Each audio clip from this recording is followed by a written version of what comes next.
শেষ সংবাদ, ভারতের জন্য এখন গলার কাটা শেখ হাসিনা। আরও থাকছে যুক্তরাষ্ট্রের লাল তালিকায় বাংলাদেশের নাম কেন। এতক্ষণ শুনছিলেন সংবাদ শিরোনাম, এখন শুনবেন বিস্তারিত।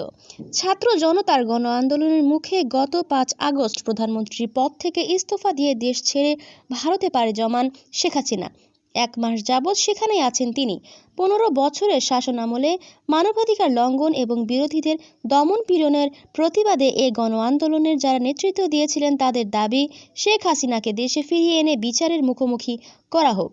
অন্যদিকে ভারতীয় কূটনৈতিক বিশ্লেষকরা বলেছেন, ভারতের জন্য এখন কূটনৈতিক মাথাব্যথা হয়ে উঠেছেন শেখ হাসিনা। গত ২০ জুলাই বিতর্কিত কোটা পদ্ধতি বাতিলের রায় দেন বাংলাদেশের সুপ্রিম কোর্ট। এর পরদিন অর্থাৎ ২১ জুলাই দিল্লিতে প্রথম সারির জাতীয় দৈনিক টাইমস অফ ইন্ডিয়ার সম্পাদকীয় শিরোনাম ছিল ডিস্টার্বিং ইন ঢাকা।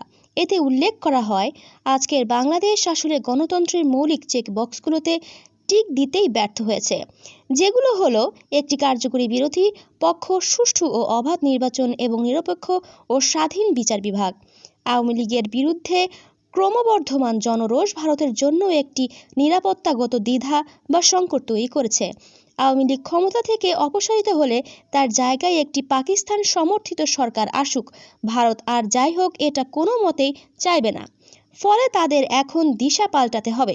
নিজেদের স্ট্র্যাটেজির স্বার্থ রক্ষা করতেই বাংলাদেশের সমাজের প্রতিটি শ্রেণীর কাছেই তাদের রিচ আউট করতে হবে। এ তো গেল বাংলাদেশের রাজনৈতিক পট পরিবর্তনের প্রায় ১৫ দিন আগের কথা। তারও ৩ দিন আগ থেকে ৫ আগস্ট সরকার পতনের দিন পর্যন্ত কোটা সংস্কার আন্দোলন ও পরে বৈষম্য বিরোধী আন্দোলনের বিগত সরকারের সহযোগী সংগঠন থেকে শুরু করে আইন শৃঙ্খলা রক্ষাকারী বাহিনীর গুলি কেড়েছে অসংখ্য শিশু, কিশোর, যুবক, বৃদ্ধের প্রাণ। এর জন্য ভারতে পালানো শেখ হাসিনাকে দায়ী করছে জনগণ। সঙ্গত কারণেই এখন দাবি উঠেছে তাকে দেশে ফিরিয়ে বিচারের সম্মুখীন করার। এদিকে যুক্তরাষ্ট্রের নাগরিকদের জন্য ঝুঁকিপূর্ণ ২১ দেশের তালিকায় যুক্ত হয়েছে বাংলাদেশের নাম। আমেরিকার পররাষ্ট্র দপ্তরের এক্স হ্যান্ডেলে প্রকাশ করা হয় এক তালিকায় এ তথ্য পাওয়া যায়। এতে বাংলাদেশ সহ ২১টি দেশকে লাল তালিকাভুক্ত করে চতুর্থ পর্যায়ে ভ্রমণ সতর্কতা জারির কথা জানানো হয়েছে। এটি যুক্তরাষ্ট্রের সর্বোচ্চ পর্যায়ের ভ্রমণ সতর্কতা। মার্কিন নাগরিকদের পরবর্তী নির্দেশ না দেওয়া পর্যন্ত এই দেশগুলো ভ্রমণ না করতে পরামর্শ দেওয়া হয়েছে।